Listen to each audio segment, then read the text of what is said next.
Well, ladies and gentlemen, the shop shutters are pulled up. The transfer window is officially open.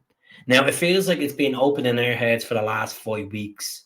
Keith here from Commander Hoops. If this is your first time coming across the channel, like and subscribe below. It would be really appreciated. So, Joe Hart left after the cup final. We've seen a lot of Joe Hart's face since he left Celtic. Podcast, punditry, talking about the hoops, singing "Don't Worry, Be Happy" at weddings.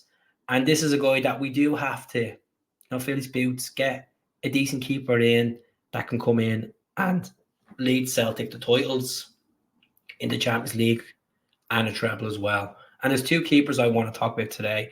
Now, to some Celtic fans that are watching this video, it doesn't appeal to you because, 35, 33, we should be looking for younger keepers. I can understand that point. But we're going to talk about what these keepers can bring to the table and what they have. First of all, let's talk about Martin Dubravka. Now, Martin Dubravka has been discussed on my channel at least 3 times. Slovakian keeper, currently playing for Newcastle United. Now, Newcastle United have signed 2 new keepers in a space of 24 hours, folks. So it looks like he's down the pecking order with Nick Pope as well being there. They already released Loris Karius as well at the end of the season. So what's going to happen with Martin Dubravka? Look at this picture here. Current market value, 1 million. 1 year left in his deal. I think this would be very similar to the Joe Hart situation. He's not going to get football. Just go in, get this guy. He's played for Newcastle over 163 times. And looking at it as well, he's played for Manchester United as well. So he knows that experience of playing for big clubs. Champions League experience in there as well for Newcastle. Nick Pope got injured last season. Now, this is a guy who's 6'3". Yeah, he is 35 years of age. It's a no-brainer for me going for the Dubravka. I watched them in the Euros for Slovakia, and he's been class. Absolutely class. I think it's a steal if we can get this guy over the line for 2 years. If we don't get the Dubravka, I know we've been linked with keepers in the past with the likes of the Danish keeper, Carlson as well, from Sparta Prague. That didn't work out. We were linked with Dominik Likovic. That was a lot of rubbish talk as well. Now, there's no solid, concrete approach from Celtic for the Dubravka. It's all paper talk. It's all speculation. At the end of the day, it suits Celtic radar to go in for a keeper like this. The next one is Vaclav Hladky. Now, Vaclav Hladky is an interesting one. He's a free agent now.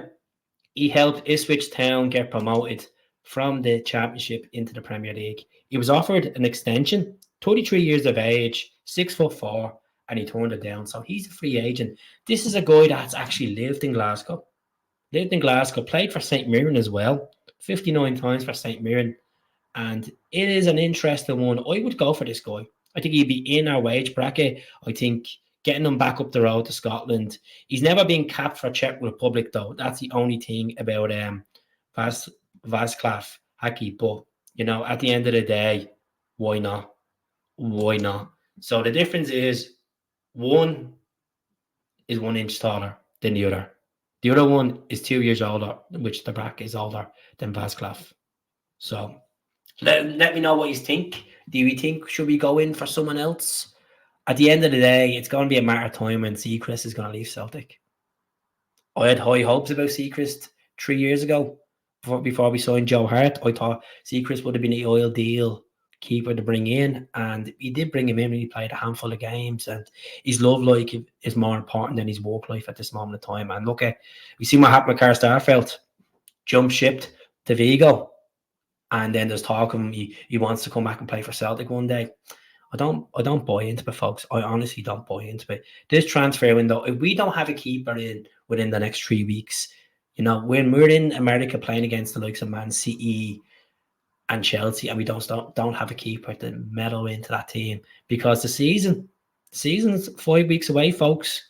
We'll be playing that first game against Kilmarnock. We don't have a number 1 keeper, but then you start freaking yourself. This is what happened with Ange. It took us 2 or 3 games into the season to eventually get Joe Hart. So I don't want to be going into that mentality. I want to bring someone in, settle them in. And I think Vaclav would be an absolute steal if you can get him.